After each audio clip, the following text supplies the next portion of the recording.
వంటివి. వేణుస్వామ మజాక తనతో పెట్టుకుంటే చేతబడి చేయటమో లేకపోతే బాణామతి చేయటమో, అది కాదంటే కనీసం బగళాముఖి ప్రయోగించి అవతల వాళ్ళ మాట కట్టించేయటము, ఇవన్నీ చేయగలడట. ఆల్రెడీ చేశానని కూడా ఆయన చెప్పుకున్నారు ఇటీవల ఒక ఇంటర్వ్యూలో.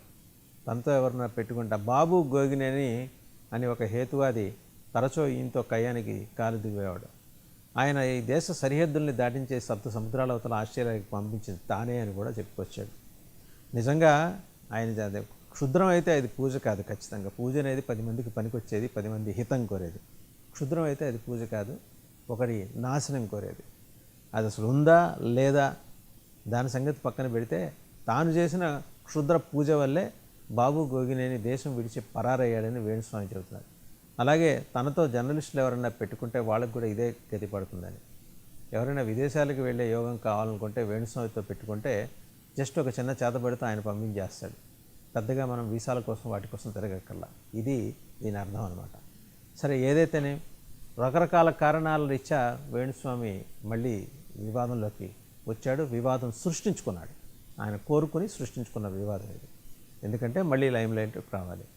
సో అలా లైమ్లైట్లోకి వచ్చిన వాళ్ళతో సరదాగా సంభాషించాలనుకునే వాళ్ళు ఆయన దగ్గరికి వెళ్ళి తమ జాతకాలు చూపించుకొని వెంకటేశ్వమి విగ్రహం దగ్గర మద్యం మాంసం పెట్టి ఆయనకి నైవేద్యం పెట్టి ఆ విగ్రహం దగ్గర కాళ్ళు పెట్టి కూర్చునే వాళ్ళ ఈ అతి చేష్టలన్నీ కూడా రాబోయే రోజుల్లో ఎక్కువ అవుతున్నాయి. హిందూ మతానికి గలాని హాని జరగబోతోంది అని ప్రముఖ astro occult scientist doctor Vaddadi Ravikumar చెప్తున్నారు. ఆ ప్రస్తుతం ఆయన మనతో స్టూడియోలో ఉన్నారు. నమస్తే డాక్టర్ వడ్డాది రవికుమార్ గారు. నమస్తే సార్. సో నేను ఇందాక అన్నట్టు ఈయన దెబ్బకి బాబు గోగినేని దేశం విడిచి పరారైపోయాడంటారా?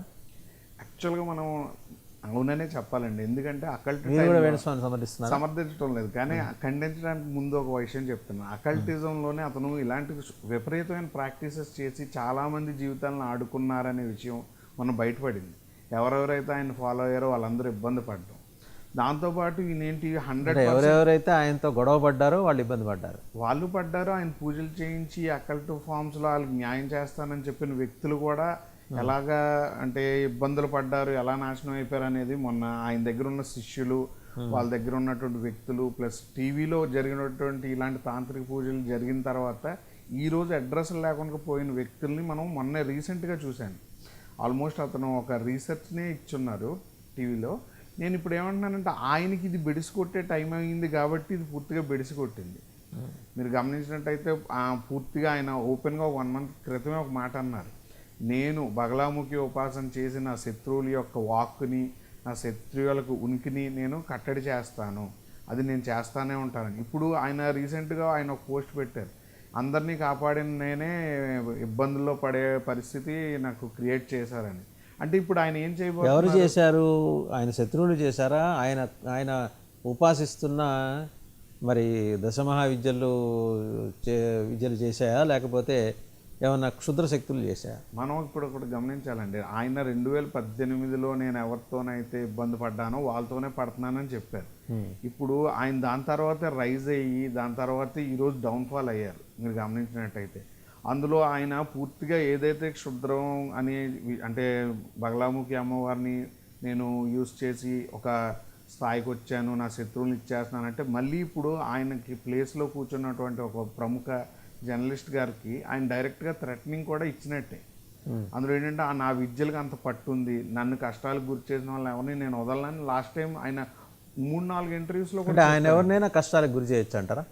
ఆయనకు ఆ చేసే ఇది లేదండి. ఎందుకంటే ఆ చేసే ఇది లేకున్నప్పుడు అమ్మవారి యొక్క టైము అంటే అంటే విపరీత కాలం అంటాం కదా, అది 2019 నుంచి మనం మన నిత్య జీవితంలో చూస్తున్నాం.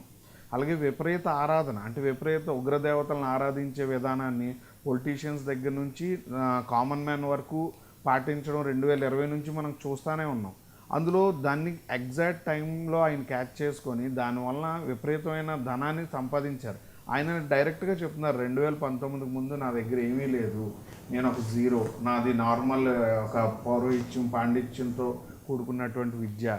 కానీ ఈ మధ్యకాలంలో ఆయన డైరెక్ట్గా ఏమంటున్నారు, నేను పబ్స్ పెట్టాను, నేను చాలామందిని డౌన్ఫాల్ చేశాను, చాలామందికి శత్రువులు నాశనం చేయించాను, చాలామంది యోగాలను ఇచ్చాను, మ్యారేజెస్ బ్రేక్ చేశాను అంటే అతను కూడా ఒక విపరీతాన్ని మాట్లాడడం మనం చూస్తున్నాం. విపరీతాన్ని నేను పాటిస్తాను, నేను విపరీతమైందే చేస్తానని చెబుతా ఆయన వెంకటేశ్వర స్వామిమూర్తిని పక్కన పెట్టుకొని నోటి నుంచి